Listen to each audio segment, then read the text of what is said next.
Hey guys, it's Scott with Scottie B Cards, and in this video, I want to talk about 3 players that could be good buys for the 2022 baseball season.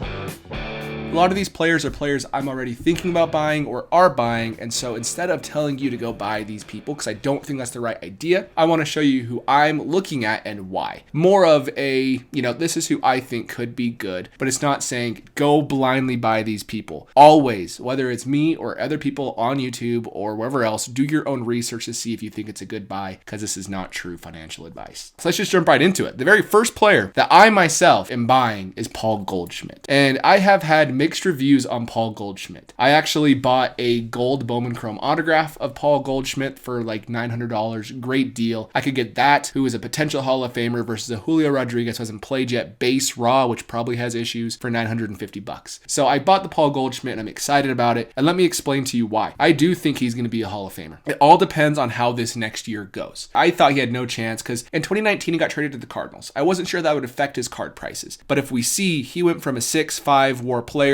down to a 2.6 WAR player. And that made me think Paul Goldschmidt didn't have a chance at the Hall of Fame. And then the next year in 2020, in the shortened season, he had 2 WAR in only 58 games. If you have that over the course of a year, that's a 6 WAR season. So I bought some of his cards thinking he could have a bigger year, and I even talked about him last year at the same time. And overall, he had a 6 WAR season. So that prediction was good. And there's more to Paul Goldschmidt that I'll show in a second. But overall, right now at 50.7 WAR, the average Hall of Famer for first base is 65 WAR, so he's still 15 WAR away. But I think if he gets to 60, he has a very good chance because his peak is above the average peak for a first baseman in the Hall of Fame. On top of that, his jaws are lower. That's just because this WAR number is lower. But if you can get to 60, they will also be in line with Hall of Famers. One tough thing with Goldschmidt, he only has 280 home runs, but not a big deal. Joey Votto, who's probably a Hall of Famer, only has 330 home runs. So I think Goldschmidt has a chance at 400 home runs, which will help. He doesn't even have 1,600 hits yet. He needs to get to at least 2,000 in order to make the Hall of Fame, in my eyes. But on top of that, all of this together, if he can just be good this next year, a 5 WAR season, 4 WAR season, I think he'll get there because he's still in shape. He still looks good defensively. If we actually look, here's a couple of his statistics. He's very solid. His percentile rankings are some of the best of his entire career at this age. His average exit velocity is in the 93rd percentile. His max exit velocity is in the 84th percentile. His walk rate is in 65th percentile versus his strikeout rate, which is really good. His chase rate is good as well. He's not chasing and swinging and missing. And the biggest thing for Paul Goldschmidt at age 34 is his defense. Outs above average, he is the 3rd best defensive first baseman in all of baseball. And that's something that first basemen as they age lose, but Goldschmidt's extremely athletic, and because of that, he will age more gracefully than a lot of other first basemen as they get into like the late 30s. So due to these things, you also can see a spray chart. He can go anywhere in the field, whether it's singles, doubles, home runs, whatever you're looking for. He's done really well as a hitter. All these things together, it makes me think his cards are potentially undervalued, because if he has a big year this year, then the Hall of Fame conversation becomes a lot more real, and that's when cards start to move in the short term and the long term. Short term because people are trying to buy in, long term because once they do have that Hall of Fame statistic next to their baseball reference page, their cards will increase. Look at Larry Walker. His stuff spiked. Look at Harold Baines. His stuff spiked, and so forth.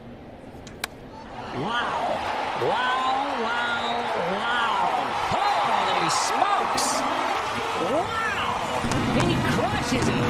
Next player is Jose Ramirez. Jose Ramirez is a very interesting one because the next, again, 2 to 3 years are extremely important to his legacy. Overall, he debuted at a really early age, which I love, at age 20, and he was not that good until age 23 in 2016. You can see he still had about 3 WAR before his age 23 season, but then he had a big season, and then even a bigger season, and so forth. And ever since then, he's actually one of the top players in all of baseball. If we look since 2016, he's actually 3rd overall behind Mike Trout and Mookie Betts for WAR out of every single player in Major League Baseball. Not just the American League, but the entire actual Major League Baseball, National and American League. So all these things make him look like a good player. Where he lacks, he's only 28 heading into his age 29 season. It all depends on how he will age. He's a switch hitter and he gets shifted a lot, and that's getting taken away, so that actually might help his offensive numbers as he ages. But overall, 34 WAR. If he can get this 34 WAR to, again, 55 to 60, he has a better chance. And a 6 WAR season this year, which isn't improbable because he had a great season in 2020, the shortened season, and a great season in 2021 where he finished top 10 MVP voting. He has 3 different top 5 MVP votings. He just has a lot of potential, and people aren't paying his prices like he has a lot of potential. I have some Jose Ramirez. You've probably seen them in videos where I do SGC reveals, and I just think that these next few years are going to make or break his entire career. If you look at players like Don Mattingly, they had a really high WAR heading into their 30s, and then they didn't do anything since. And that's what I'm afraid of with Jose Ramirez as he ages, because he does rely a lot on his speed, and if that's the case, it might hurt his overall value. But he still has almost a 30-30 every single year. He did have a 30-30 in 2018. But let's look at his baseball reference page. He does have a projection for the next 3 years through Fangraphs and the Zips projections for about 5 to 6 WAR for each of the next 3 seasons. If he's able to have 15 WAR, that puts him at 50 by his age 32 season, makes the Hall of Fame conversation more likely. And if we look, he was the 5th best defensive third baseman in all of baseball in 2021. He has outs above average in the 94th percentile. His percentile rankings are extremely impressive. Everything is red. The only other player that has everything red that I've seen is Juan Soto. And because of that, I think he's a good ball player. He hits a lot of power from the left side. And once the shift is banned next year, he will even have a higher probably batting average. If you look at his BABIP, 267 is where he was at, and his actual batting average is probably pretty close to that. But overall, I think he has more room to grow from where he's at now because he's so extremely low. His biggest flaw is plays for the Indians, but realistically, he probably will be traded because they won't be wanting to sign him in the next few years. And just like Lindor, if he's traded to a big market team, Lindor actually has dropped because of his poor performance. But overall, if Jose Ramirez can go to a big league team, you'll see a spike right when he's traded because of that anticipation. Imagine him on the Yankees, how Yankees fans would love this guy. And that's kind of what I'm predicting and hoping for Jose Ramirez.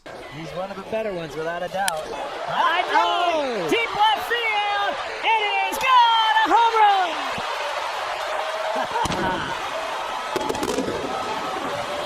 And the third player on this list before I show him is a shot in the dark. And I don't recommend buying him as an investment, but he could be fun speculation. And that is Joey Bart. There's not much to actually show of Joey Bart. He doesn't actually play enough in the big leagues to show much. He basically has 0.3 career WAR in 2 seasons heading into his age 25 year. He was blocked by Buster Posey. And now Buster Posey is retired. Joey Bart is going to have all the attention. And if we look at his minor league stats for a catcher, 287, 860 OPS, and basically he had 39 home runs in 200 games. That's really good. And so if he can be a power hitting catcher for the Giants, because they've already had a great catcher, it could help his values as well. So he is truly just a chance. I bought a few really cheap, and his cards are really cheap. You can get great deals on his golds and his gold foils for his Series 1 rookie. I bought an image variation for $3, and that might go to 10 next year. And if it does, that's still a really big increase. It's hard to get increases like that. So it's just a low risk, low reward, even maybe a mid reward type player. But overall, Joey Bart is the third one that I would consider looking into. Just seeing if you like him, because if you do, he actually has a pathway that he didn't have last year to a starting catcher position. Center field, moving back is Marte. Still moving back, and it's off the top of the wall. And they're going to hold up Crawford, as Bart missed a home run by inches.